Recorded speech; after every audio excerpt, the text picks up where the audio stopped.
আসসালামু আলাইকুম। সবাই কেমন আছেন?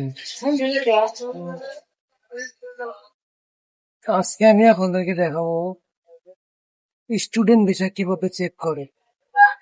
আপনারা যারা স্টুডেন্ট ভিসা অ্যাপ্লিকেশন করছেন তারা চাইলে নিজে নিজে স্টুডেন্ট ভিসা চেক করে নিতে পারবেন। চলুন দেখা যাক কিভাবে স্টুডেন্ট ভিসা চেক করতে হয়। আপনারা আপনাদের ফোনের বা ল্যাপটপের ব্রাউজারে চলে যাবেন।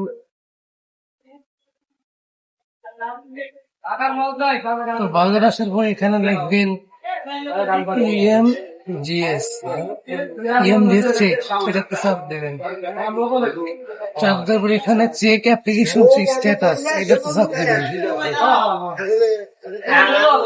এখানে দেওয়ার পরে এখানে ট্রাভেল ডকুমেন্ট নাম্বার, এখানে পাসপোর্ট নাম্বার, ন্যাশনালিটি এখানে বাংলাদেশ সিলেক্ট করবেন। এখানে টিক মার্ক দিবেন, কনফার্ম দ্যাট লিভ, এটা সার্চ দিবেন, দিয়ে ট্র্যাক মাই অ্যাপ্লিকেশন এটাতে দিবেন। দেওয়ার পরে দেখবেন আপনাদের নাম, আপনার পাসপোর্ট নাম্বার, ডকুমেন্ট নাম্বার সবকিছু এখানে দেখতে পারবেন কত পার্সেন্ট হয়েছে।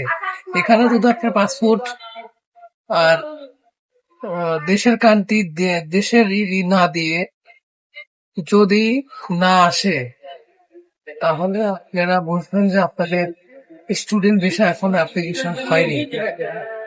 তো আশা করি আপনারা বিষয়টা বুঝতে পারছেন।